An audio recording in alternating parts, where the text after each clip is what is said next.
What's up, you guys? Sean Ross Sapp, managing editor of Fightful.com, FightfulWrestling.com, FightfulMMA.com.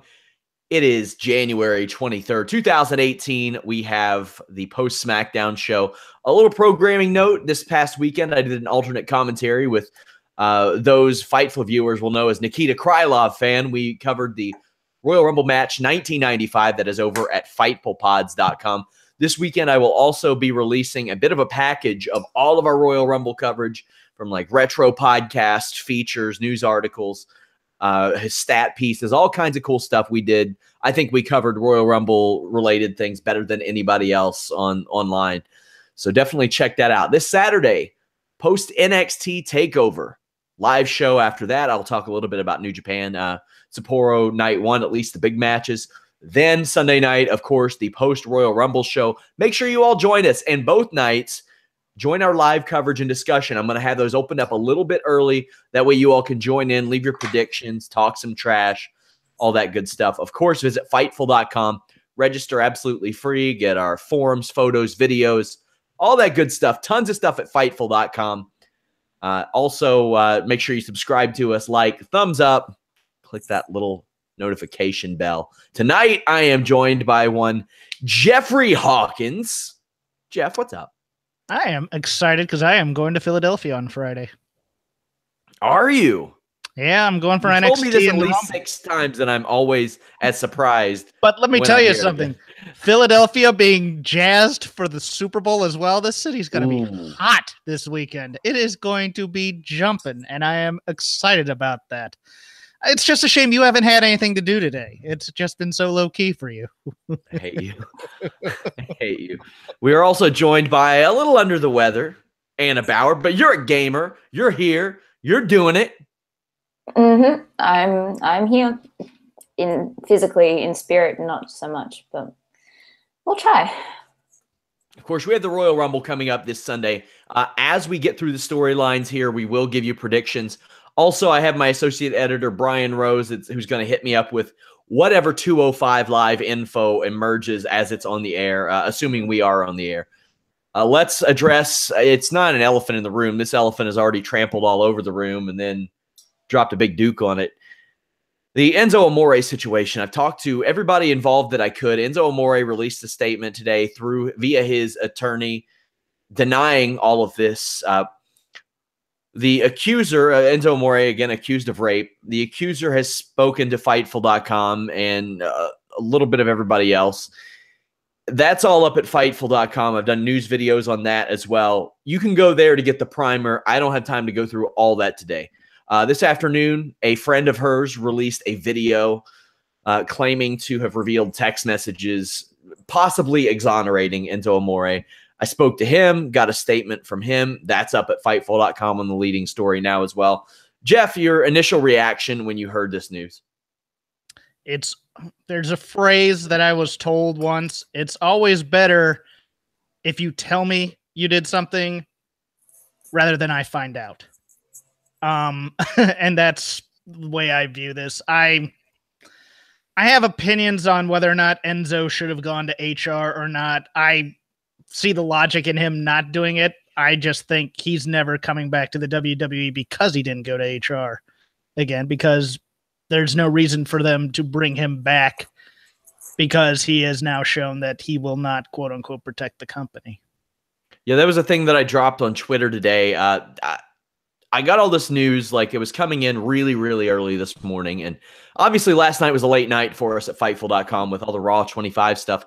And the first thing I was told was Enzo was at Raw, and a lot of people were keeping their distance from him, and he hadn't told WWE before this happened. I'm pretty sure that one of the stories we published may have been the first WWE really, really heard of it, because I sent it to WWE PR. I said, hey, I need a statement on this. And the first statement I get is Enzo Amore is suspended.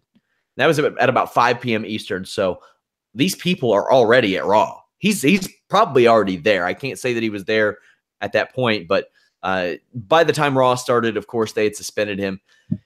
Anna, any thoughts on that, on him not letting WWE know that there was a pending investigation going on? Because this police report was filed in October. Yeah, he probably should have said something. This is just a situation that I don't want to comment on it because we don't know. There's literally no information indicating one way or another. It's, as I said to you all off the air, it's messy. It's the messiest thing I've ever covered, without a doubt. And I can't count the number of people I've had quoting and stuff. And, I've got to stay impartial completely because it's my livelihood. And when I see people that are hopping on there and they say, well, because she does this, because she sells her nudes, she's innocent. Or because Enzo hangs out with these people, he did it. No, you don't know. You don't know. You can do questionable things on YouTube or in your personal life or hang out with weird, different people. That doesn't mean you either didn't get raped or that you raped somebody. It is not for any Enzo Amore fan or Enzo Amore detractor to decide whether or not he did this or not, or whether this woman was victimized or not. That is ultimately for police and courts to decide. And people keep asking me, they're like, oh, do you think he did it? And I said, well, honestly, I hope not. I hope that's the case. Not because I want this woman a liar, but because I want someone to not be raped in this situation. That's ultimately what it boils down to. Someone lying about it is far less tragic than someone getting raped. So it's sucky and nasty and messy, and there are no winners in this at all. And we'll keep covering it as best we can. I appreciate all the kind words, but it's one of those things that it should always be handled like that. And we should always get every side of this stuff. And Enzo's not going to say anything. And the other two accused aren't going to say anything because I've reached out to them and they haven't replied. So you saw Enzo's lawyer's statement, correct? Yes, it is on the article at Fightful.com. Okay. So there we go. That's that. Got sent the same video about 84 times this evening. Thanks for that, guys. But I got that. Head over to Fightful.com. We'll talk more about this on the list and your boys Wednesday. But for now, we'll move on. Of course, we will talk about what happens on 205 Live as it happens. Smackdown Live. First off, I want to get, Anna, your thoughts on Raw 25 last night as a whole. What'd you think? I enjoyed it, but the more I speak to my friends who are not frequent Raw watchers, like they grew up with it and then they will watch for the big events, they all tuned in to watch this and all of them are like, yeah, I'm not watching it again. And it made me feel like, okay, because we cover this every single week, possibly Stockholm Syndrome has kicked in and I'm not actually seeing things for what they are.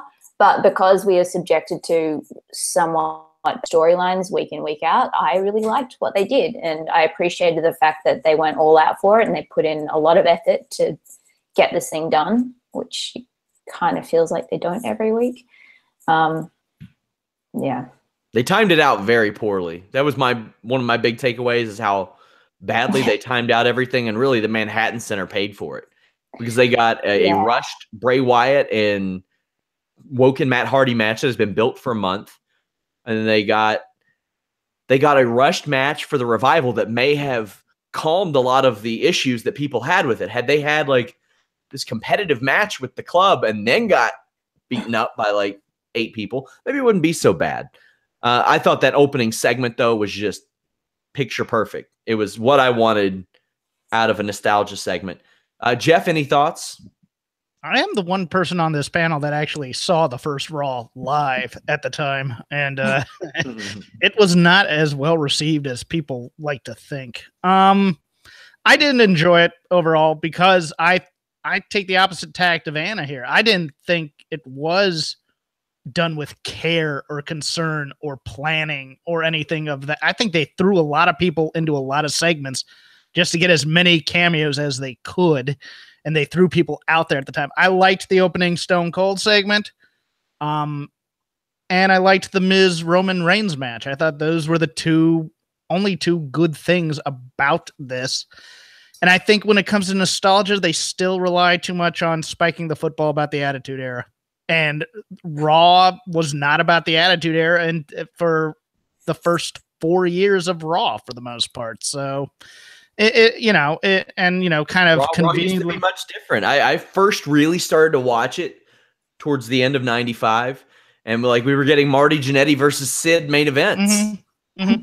I mean, it really picked up. I mean, I was in internet relay chats during this time, and also on Prodigy, as I recall, because I was kind of a nerd in college. But nevertheless, it was one of those things where you'd occasionally get that one match where you go, whoa, okay, because I mean, Waltman at the time as Lightning Kid, he had heat coming off of GWF as being a really great performer. And that first upset win over Razor Ramon, I think, is what kind of changed the paradigm of Raw in many ways, in terms of, now we get stuff that's consequential on this show as opposed to just filler. I mean, the main event for the first show was Damien Demento versus The Undertaker. Yep. Whoopty crap, What a storied history. Of course, we had our Raw 25 coverage last night as well. SmackDown Live tonight, we had an opening segment with Kevin Owens and Sami Zayn, healing the crowd. AJ Styles interrupts, and Sami Zayn makes fun of him for being predictable. And with the way that they have written AJ Styles promos lately, he sure as hell has been predictable. And these have been some of the most dog shit written promos I have ever seen. They are making Naomi look like she starred in Schindler's List in comparison to some of the stuff they are writing for AJ Styles. It's so bad, Jeff. Naomi is Daniel Day-Lewis compared to AJ Styles in these written promos. They're so bad. They're so bad. They're terrible. Cammy? Okay, we get it. Yeah, Cammy is terrible. Cammy is unforgivable at this point. It's biscuit butt on this show. They need to get rid of that immediately. That's the thing that bothers me is sorry, go ahead. Sami Zayn was fantastic all night long. Effing night long. I don't want to get demonetized this early. No, but I mean, his just everything about that first segment, everything about the last segment, just I could not contain my happiness of how great he was on this show tonight. And I'm not a happy guy. He was outstanding, but AJ, the reason this bothers me so much is because we've seen that AJ can cut a promo by himself and do really well. He doesn't need this. Zayn and Owens were really funny throwing to video footage, which I usually hate because it's so lame, but they made it their own. I thought about you when they did that. I'm like, oh, come on, Sean, you have to think this is creative. What are they actually I do. saying? I thought it was awesome. I thought it was their way of doing it, or their own way of doing it, that made it okay, and then making fun of it. And it was a video of AJ saying he'd face Owens and Zayn individually. Daniel Bryan comes out to presumably make the match official, but AJ accepts it anyway. Backstage, Daniel Bryan tells Shane McMahon that he wasn't actually going to sanction the match, and Shane takes a little jab at him. Anna, what did you think of the opening segment, and more so the backstage stuff where Shane and Daniel Bryan went back and forth a little bit? You just made me realize that when they called for the footage, it reminds me of Wayne and Garth when they're about to go on the road trip, and they have like the whole thing of like Shirley and Laverne and in the factory and everything. They're just a saltier version of Wayne's World, which is probably why I love them so much. The opening segment was fine. At least it wasn't Shane and Daniel Bryan in the ring. It's a case of less is more at this point. We get it. And with the AJ stuff and the Cammy stuff, there were 2 points during the show where I wrote down, okay, I'm reviewing a kid's show. This sucks. It's just, you can understand why so many of people who used to love this show don't want to watch it anymore, because they have dumbed it down so much in those terms. And it kind of just made me realize really want Shane. Oh, sorry, I'm so out of it right now. AJ to team up with KO and Sami and just take on Shane, because that is the problem in this situation. It's just Shane's vendetta. And that is the problem with SmackDown at the moment, is that is the overriding story for 2 hours every single week. There are mini feuds on the side, but writing wise, they aren't really being taken care of. We just get this. And tonight there was at least a payoff, but I don't care. I don't care. Why they keep cutting to Daniel Bryan and Shane watching a TV? They were doing nothing. They weren't even reacting. They cut to them 3 times during that entire last segment. Anyway, we'll get to that. More complaining to come. Damn. Jeff, any other impressions of that opening segment? You gonna make me follow that? No. I was gonna move on. I was setting you up so I didn't have to. I don't even know what I just said. I'm so out of it. How do I transition into Chad Gable defeated Jey Uso? Because that's what happened next. And really, the majority of this was during the break, which is a bummer because I was really excited to see this match. In the early minutes, Gable dominates with amateur wrestling. Uso stops it for a while, but gets posted during the break. He fights one-armed, he being Uso. And there's a nice little spot where he teases a dive, then Gable tries a moonsault, but then finally Uso connects with a dive. But then Gable hits a rolling kick and the deadlift German suplex for a win. I thought this was good for the brief amount of time it lasted. Anna, how much of this match did you actually get? We didn't get the ads, obviously. I really like this match. There were a lot of dive attempts and it worked a few points. Made me go, why don't they just step out of the ring and then just punch him in the face? It's a lot less risk. Gable is so incredible. It makes me forgive him for that gimmick at the moment. He's incredible. He landed on his feet after a failed moonsault attempt.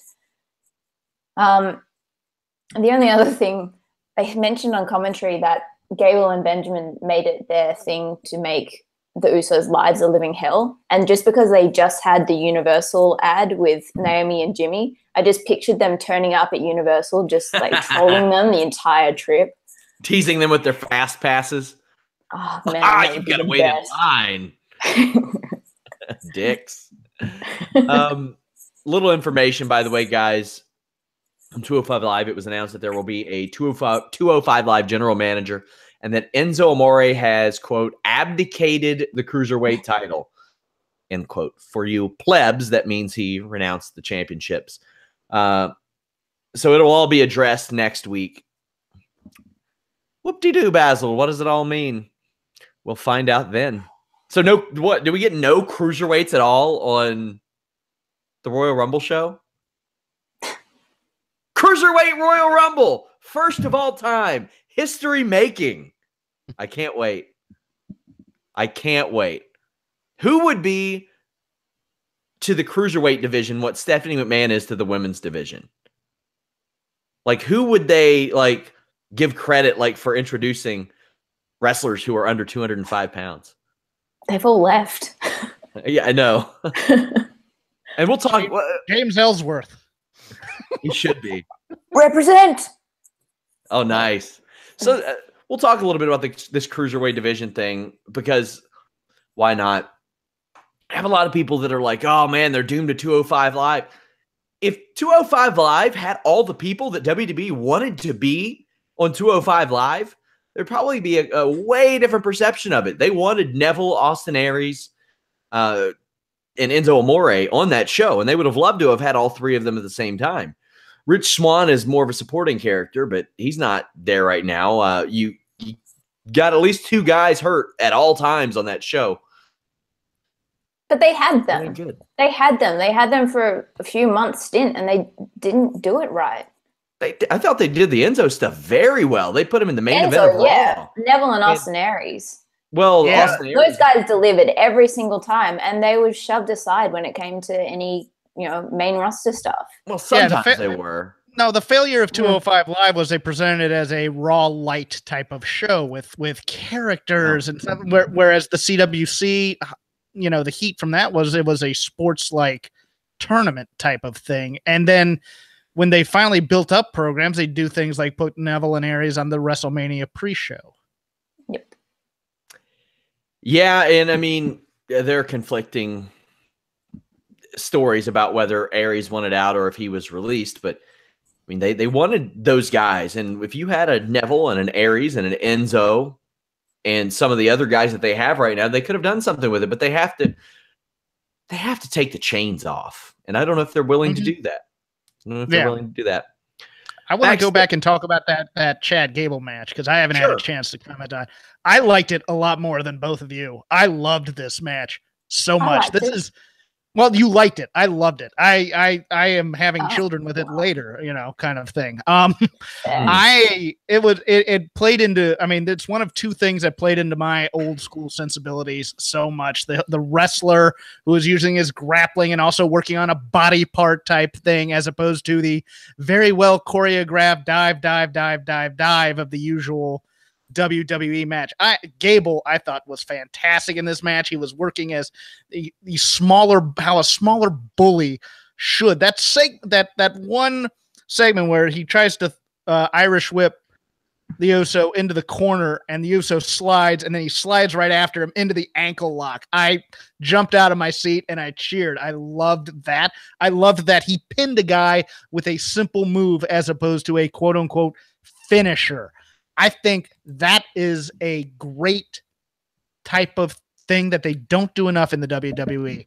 Whereas all the drama is about when does a guy kick out of a finisher, whereas in this case, a guy who can suplex you to death pins you with a suplex. I thought this was fantastic. It was funny. I was told one time that Vince McMahon will just make a decree randomly. No more kicking out of finishers. Like, I'm not saying that's happened recently, but he will do that from time to time. I'm tired of this. No more kicking out of finishers, things like that.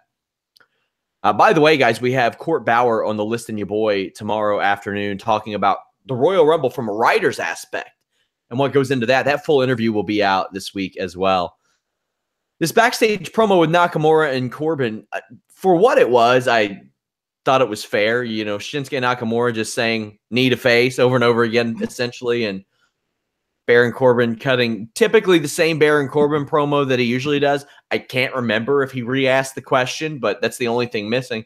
I didn't think it was that bad, but it was a SmackDown promo. Anna? I liked Shinsuke's promo. Yeah. And then Corbin had to interrupt. The only thing with Corbin was, I don't think he's really been around that much recently to have hate with the audience. So for him to pick on us, it's kind of like, okay, you're holding on to that now. Let's let it go, dude. It seems like he hasn't been on the show forever. Yeah. It would have served Nakamura better if Corbin hadn't been involved. I realized they wanted to get set up the match for later that night, but how badass would it have been if all Nakamura says is knee to the face, knee to the face, knee to the face. Yeah. Stares at Renee for a second for that too long, uncomfortable pause and just walks off. That's what I wanted. And we got it. We got close to it. This was the first televised match for Baron Corbin this year. Hot dog. I liked this Naomi Liv Morgan match for what it was. I love the kick dodge spot. That was so cool. Like Liv has, she adopted long ago the Matrix move that Trish did. Jeff, do you think we see some sort of double Matrix situation at the Royal Rumble? Sure. I have no problem with that. My takeaway from this match is I still don't think Naomi kicked out in time. Well, we'll talk about that in a moment. My only qualm with Naomi's kicks, probably the same reason I hate her speedball kicks. She doesn't turn her hip when she does them. Jeff, so this spot where Naomi didn't kick out, walk us through that.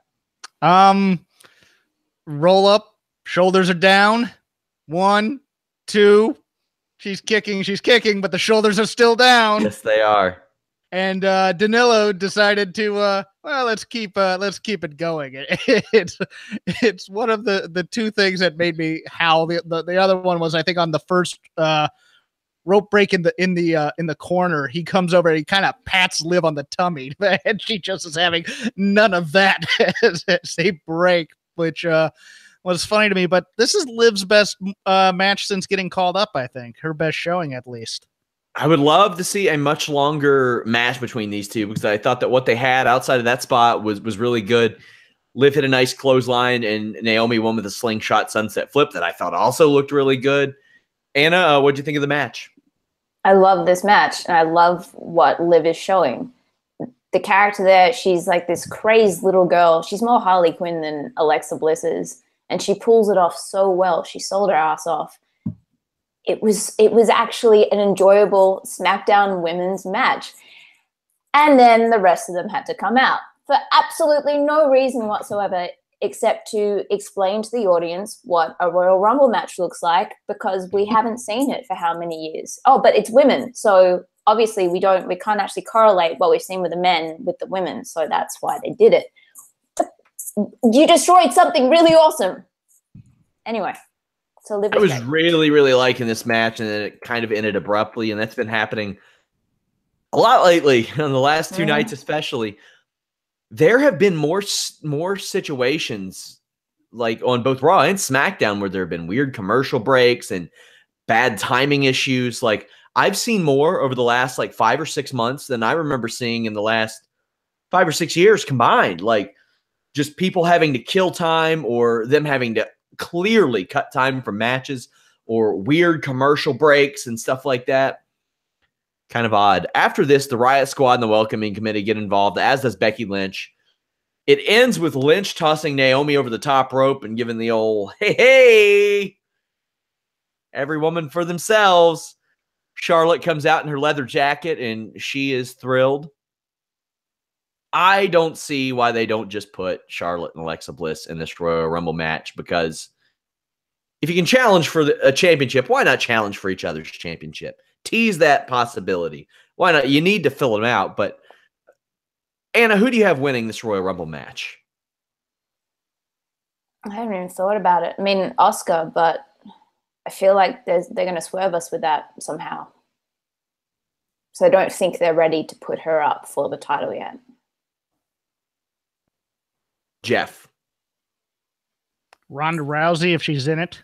Stephanie McMahon, possibly. But really? I don't think they would do that. You know what? But my overall prediction, if I had to put money on it, because I was originally thinking Becky Lynch had a shot here, and then they did that whole thing tonight, and I thought that ruined it, because I think they're going SmackDown, because they can always change Raw with the Elimination Chamber pay-per-view in some way. Nikki Bella? No.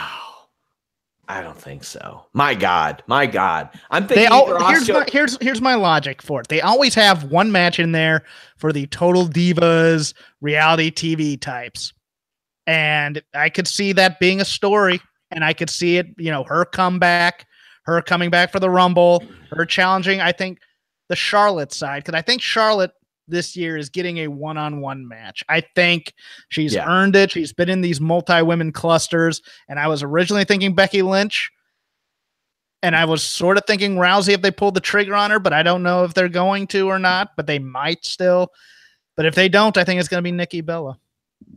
I think that if you wanted to do a match that made sense for them on Total Divas, would be a debuting iconic duo. I think that and based on what we've seen in the NXT Women's title picture, why the hell didn't they bring up the iconic duo instead of the Riot Squad? There's no reason, based on how booking has unfolded, that Ruby Riott shouldn't have turned heel and stayed in NXT. Liv Morgan shouldn't be down there, although I did like her performance tonight. And that Sarah Logan couldn't be down there with her fiance, mind you, as opposed to on the road away from him all the time. Instead of the iconic duo who are ready.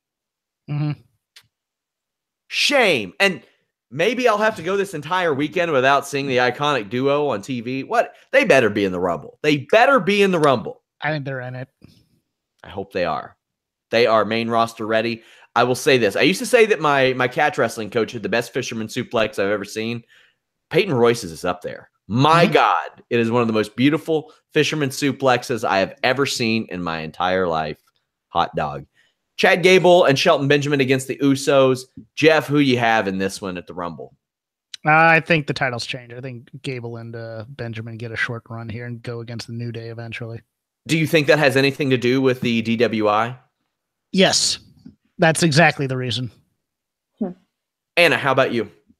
Yeah, I was going to go with Gable and Benjamin. I didn't even think about the DWI though. And I noticed they've kind of dropped the referee question out of it, so they're not good. They may just do it. Chad Gable hasn't. Have you seen his Twitter? No, I haven't. haven't. He talks about. My God. Okay, well maybe I'm wrong on that then. Up next, Shinsuke Nakamura versus Baron Corbin. There's a lot of stalling in the opening moments of this to lead to Corbin gaining the advantage over Nakamura going into the break. When we come back, it really picks up. Corbin hits a great counter into a deep six. Nakamura gets a triangle armbar into a big kick. And out of nowhere, Randy Orton runs in with a great RKO. Thought this was the best possible use of Randy Orton that you could have had on this show. Much like Roman Reigns with the mic, if you have Randy Orton out there doing anything for too long, whether it's talking, wrestling, existing, the crowd's just going to be kind of like, whatever. So you have him run out, hit a couple of RKOs, do his thing. I mean, I didn't realize how much the RKO out of nowhere meme got over until like women that I taught kickboxing in my kickboxing class would jokingly do it to one another. And I'm like, oh, this has transcended like what I do. Okay, cool. So they're running with it still. Anna, your thoughts on the match and the Randy Orton cameo? Did it float your boat? To be honest, I didn't think too much of the match. I don't know if we missed a bunch because of commercials or what. There was that one running close. Yeah, there's one running clothesline from Corbin, which Nakamura sold the hell out of, which made me question the believability of him kicking out of that because it was so beautiful. Of course he did. It's just this RKO. Like, yeah, it was cool. It looked awesome. It's the issue I've had with Nakamura and Orton for weeks now. Orton did this to him initially, and then they tagged up and everything was cool, and it was questionable and kind of made Nakamura look like an idiot a little bit. And then this happens. And it's like, well, okay, obviously Orton's the same Orton, and they're going into Royal Rumble, every man for himself, etc. You now cannot team them up again because that really makes Nakamura look like an idiot. Nakamura's got to smack him down a little bit. Yeah. Got to slap Orton around a little bit at this point.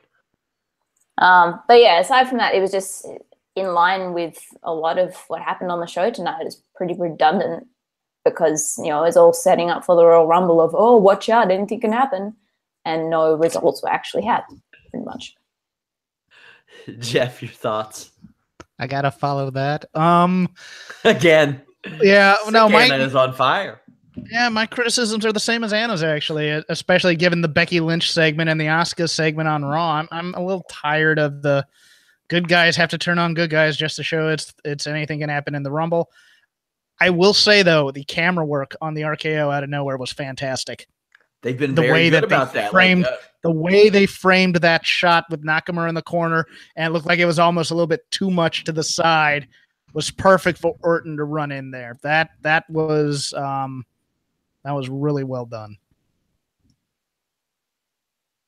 I think they've done really great with that for probably about the last year or so. Up next, we had New Day and Bobby Roode with Big E defeating Jinder Mahal and Rusev Day.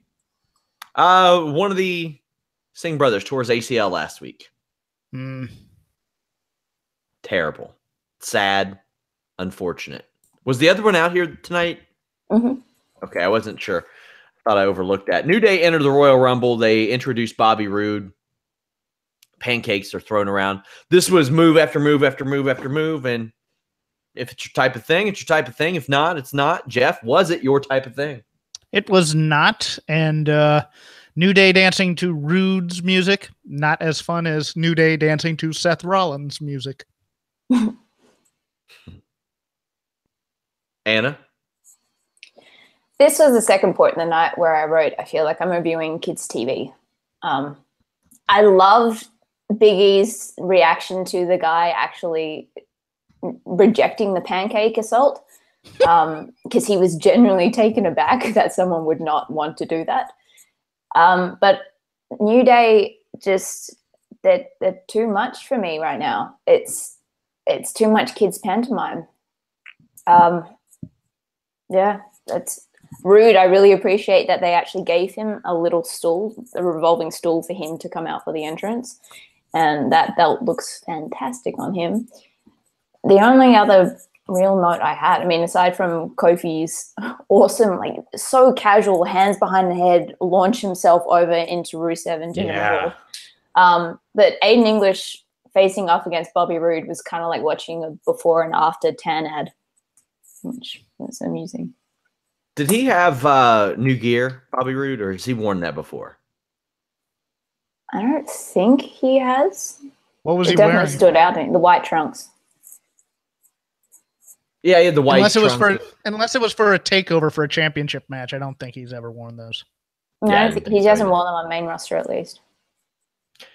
So this Royal Rumble match, Rusev Day is still incredibly over, by the way. Xavier wins with the elbow drop. This match just was what it was. It was spine buster, move, move, move, move, move. That's what it was always going to be. Jeff, who's your pick for the men's Royal Rumble match? Oh, this is so tough. I really want Shinsuke Nakamura to win this. I think it would be a big moment in Philly. I just don't see Vince McMahon having the faith in Shinsuke Nakamura to carry part of a main event on WrestleMania. I don't. So I went conventional. I think John Cena wins. And faces who? AJ? To break the record. Ooh, man. At WrestleMania. That's a WrestleMania moment. Sure is. And his schedule is picking up after Mania. WWE schedule. Could be Dolph. He hasn't been seen since. Anna, your selection for the men's or Royal Rumble winner. I kind of feel it's redundant to think out of the box with this stuff, especially when it comes to men's Royal Rumble, because track record means it's going to be someone like John Cena or Roman Reigns. I hope they're not going to be as naive as to give it to Reigns again, but given they just took the title off him. Yeah. My thing is, I think they do the number one contender against Brock at the Elimination Chamber in February. That's the only reason I didn't pick Roman here. Man, either way, it all leads back to Roman Reigns. So. And this is how it happens every Royal Rumble. It's like, do they want to do something that's new and fresh, or do they want to do what they consider safe, even though it isn't necessarily safe all the time? Mm-hmm. This is the match to think outside the box. Like, you have 30 men in a ring tipping each other over the top to get to this one thing. Like, this is where logic can kind of go out the window, storyline can go out the window, and you can create something new to move forward. Even if it's momentarily, you're going to push this one person. Like, this is a time to do it and to get all the casual fans on side as to, look, anything can happen. Come and watch the show. And the bias of late has been towards SmackDown, because on Raw they have the extra hour and they seem to do the extra care in the storytelling in terms of the incremental things. Whereas on SmackDown, if that guy wins the Rumble, it's straight ahead from there and there's no change to it. So that's why I lean towards, I mean, God help us if we get another Randy Orton versus Bray Wyatt type of fiasco, but I'm leaning towards someone on SmackDown, and that was my choice. As long as we get the projector screen, then, you know, or House of Horrors. Oh, yeah, sure. My God. So I think it's going to be Roman Reigns. I think that's why they take the title off of him. Oh, boy. How's that going to go over in Philly? Not well. If the last time was any indication, I think they're going to say, oh, Philadelphia expressing opinion. Oh, these WWE fans love, you know, but I think where they tease Roman winning and someone popular throws him out, like a Nakamura. They did that last year. Yeah. It works. Yeah, they're going to do it again. Two matches remain technically. AJ Styles defeated Kevin Owens early in the match, or right before the match. Shane McMahon comes out and makes Sami Zayn go to the back, says that if KO or Zayn interfere in one another's matches, they will be fired. We get another awkward commercial cut here. Now, Anna, I don't know if like maybe I assume the commercials go on at the same time and all that stuff. I know that depending on region, you may have a little bit of overlap or whatever, but we see Kevin Owens and Shane McMahon killing time as this goes off. Yeah, that was very apparent. Unfortunate. it got to the point where I was just like, I want Stone Cold to come back out and stun that guy and end this. Jeff, why does this keep happening? I was looking for the segment producer. Stretch for time. We're not off the air yet. It keeps happening because unlike live sports where they can just call it on the fly, they're looking at their time cues and they realize, oh, we're 5 to 10 seconds ahead and we need to waste that time before we can fade out. That's a ridiculous thing to me. Well, Kevin Owens is beaten very quickly. Calf crusher, tap, and well, okay. He holds on to it for a while, and then Sami Zayn attacks AJ Styles before the bell. I would have assumed that maybe it made a little more sense for Owens to do some damage in the match to really get him in the underdog mood, but he wasn't in an underdog mood because he would attack Kevin Owens multiple times. And I saw a lot of people saying that's not a babyface thing to do, and I don't think that they really gave a shit about that anyway, WWE being they. But it was almost to the point it was comedic how often he would go over there and attack Kevin Owens. Sami gets some good offense. I love AJ Styles' strike comeback where he ends with the big clothesline that guys always bump off of. It looks really good. A 210-pound guy should not have a more convincing clothesline than Roman Reigns, a former NFL player, but he does. Looks a lot better. Also, nobody has ever hit a flying forearm quite like AJ Styles.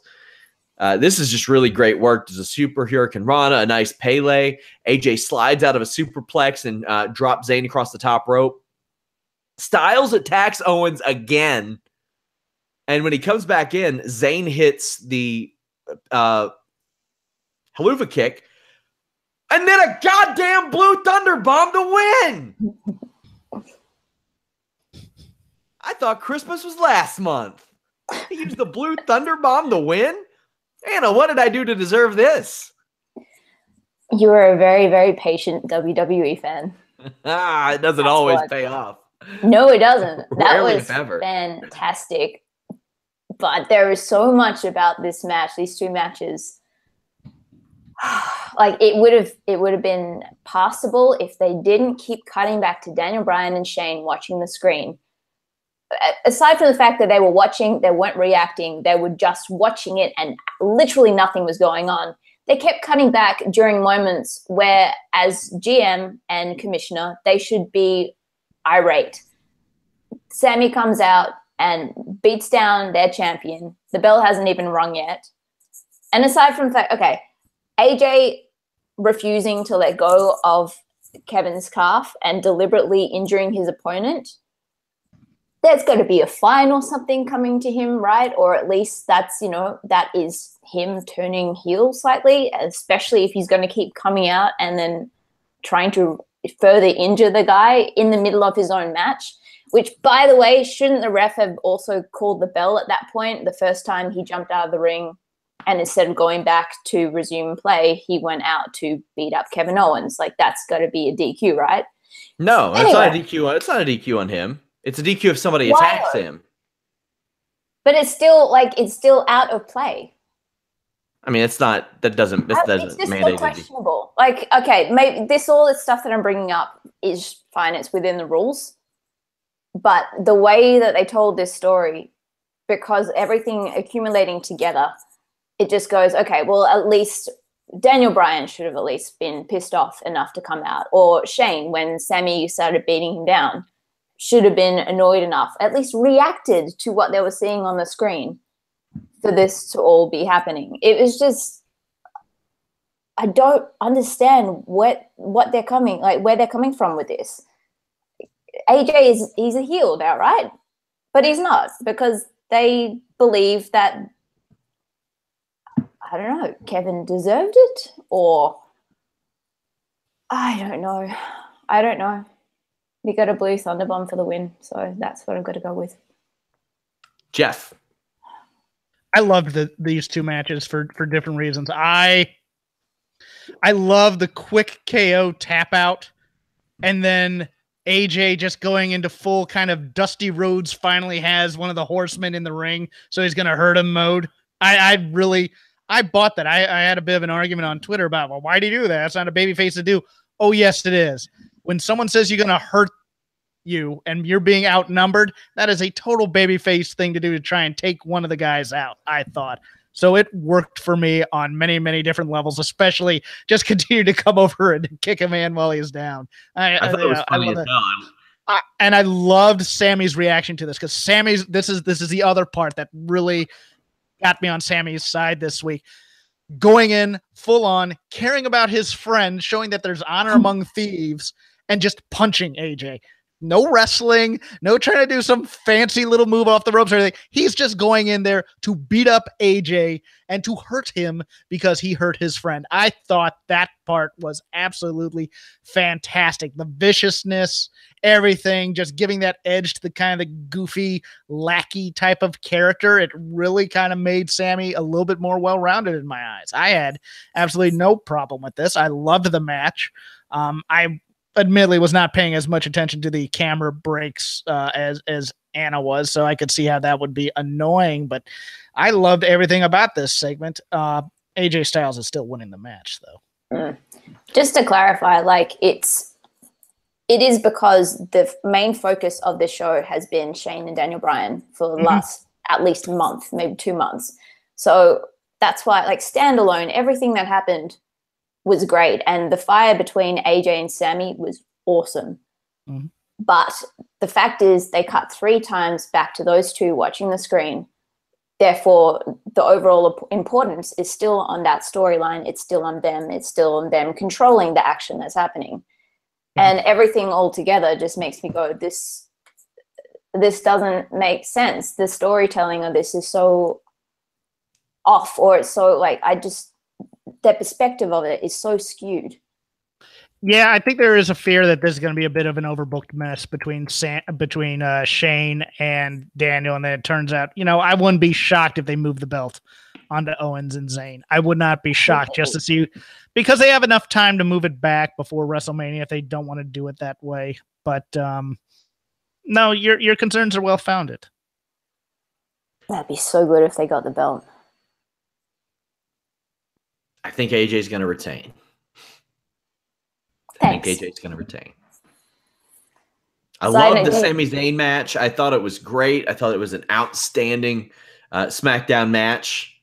Especially, it would have been an outstanding match on pay-per-view. Honestly, they gave it all, and I am a big fan of the Blue Thunder Bomb winning matches because it looks a lot more vicious than a Helluva Kick does. And I've not seen. I mean, if he's doing it to Kevin Owens, and why the hell isn't it his finisher? There aren't a whole lot of people he can't use it on. I don't think Sami Zayn's going to feud with Baron Corbin anytime soon. So there you go. SmackDown Live. Well, we do have a couple other Royal Rumble matches to cover. Although it seems like a third of the card has been pulled since last week with the Cruiserweight match off and the United States title match off. Also, we have the WWE Universal Championship match, Brock Lesnar, Braun Strowman, Kane. Does the Big Red Machine get it done, Jeff? No, but I still hold it out as a possibility. I don't think he does. I think they go kind of straight ahead, and then they stick Kane and Braun and Roman and a few other guys in the Elimination Chamber to fight it out to see who gets the right to fight Brock. Yikes. I think Brock's going to win. Anna, your pick? Yeah, Brock's going to win. Kane's going to be the reason Braun doesn't.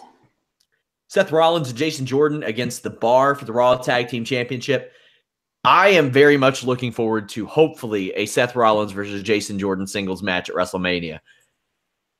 I am all about Jason Jordan and this, whatever this has turned into, because it's really good and he has embraced it. And in the ring, my God, the guy gets it done. And I don't know if there's a better dance partner for him than Seth Rollins. Anna, your pick for this match? I think the Bar, just because of Jordan's injury, and it will allow them to continue on with, well, maybe it's too soon for them to start the feud between Jordan and Rollins. I agree, though. It's a situation of the audience have reacted in a certain way, And I think it started with Jordan embracing that more so than behind the scenes. And then it was just, this is one of the natural progression things that has worked out so beautifully. Jeff, your prediction for that match? I think Jordan and Rollins retain with some miscommunication and possibly accidentally winning somehow, because I think it's also too soon.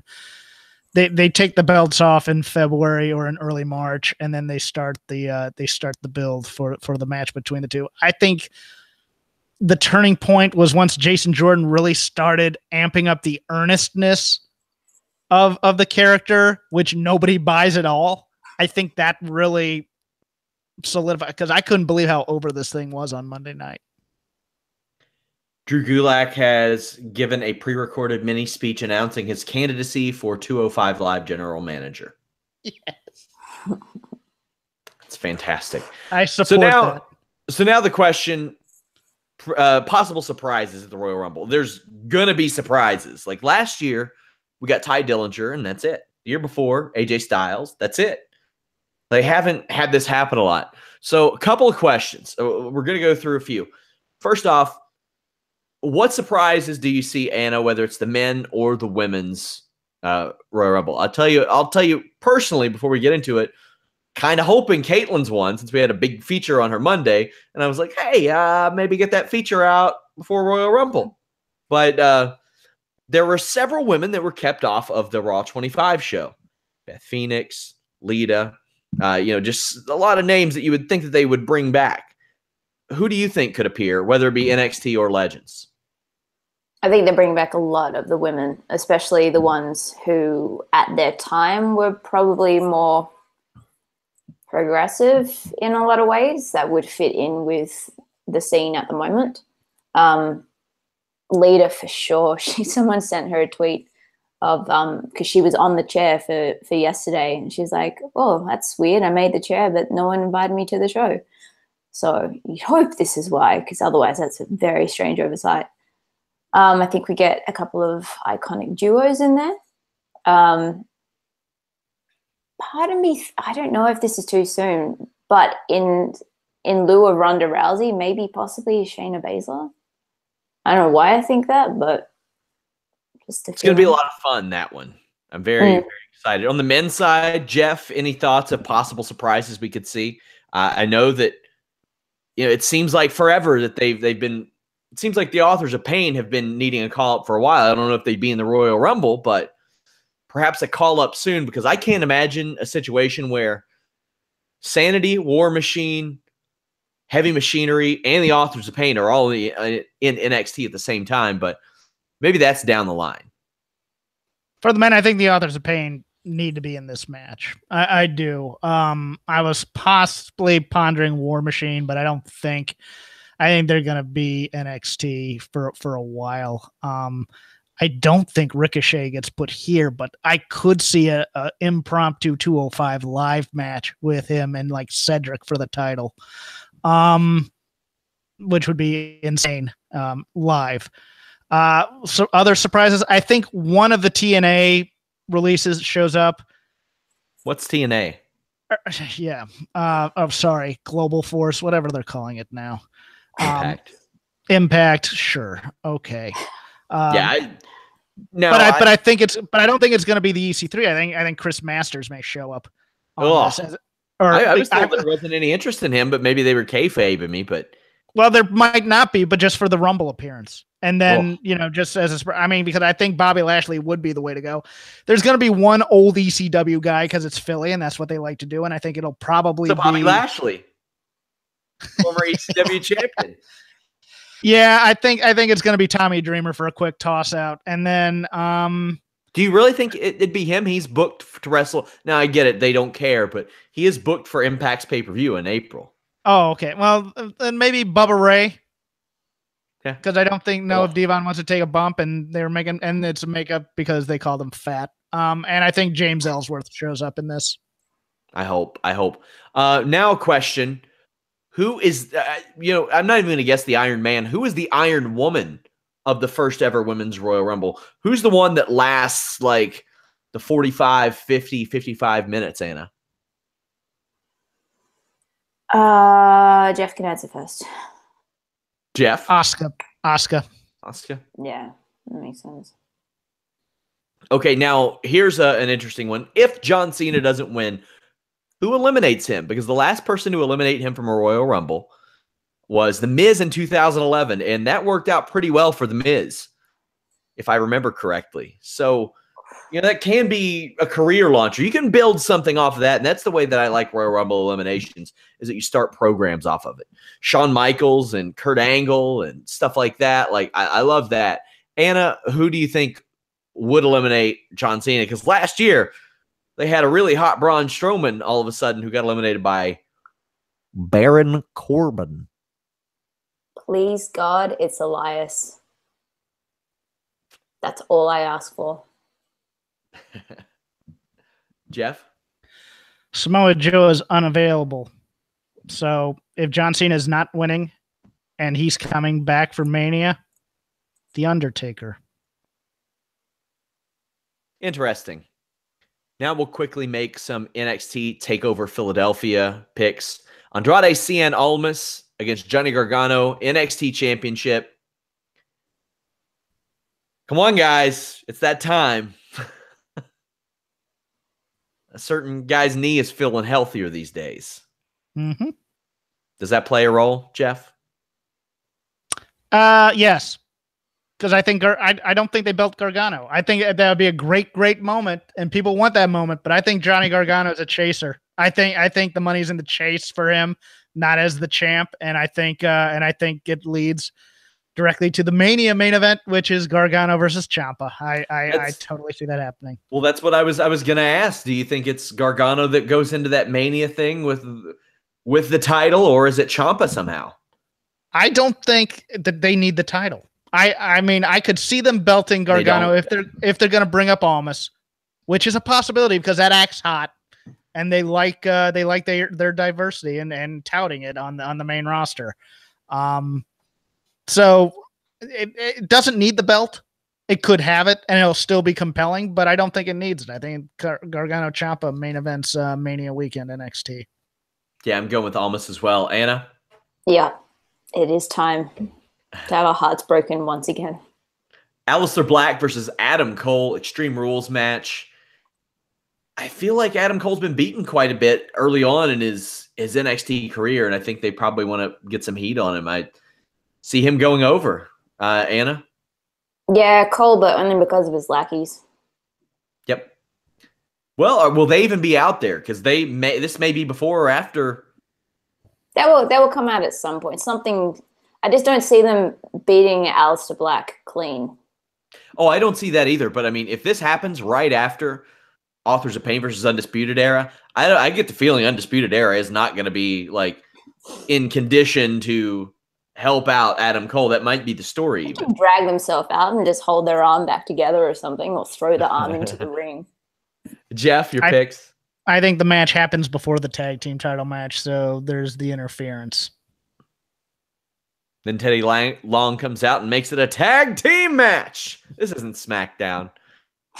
If it were, we would get 6- and 8-man tags every week for 3 months. Speaking of Undisputed Era, Authors of Pain, I am very excited for this match. When Authors of Pain just have, one of those ring general teams to work with, oh my God, is it good. And I expect this to be very good. Jeff, I am going with Undisputed Era by hook or crook.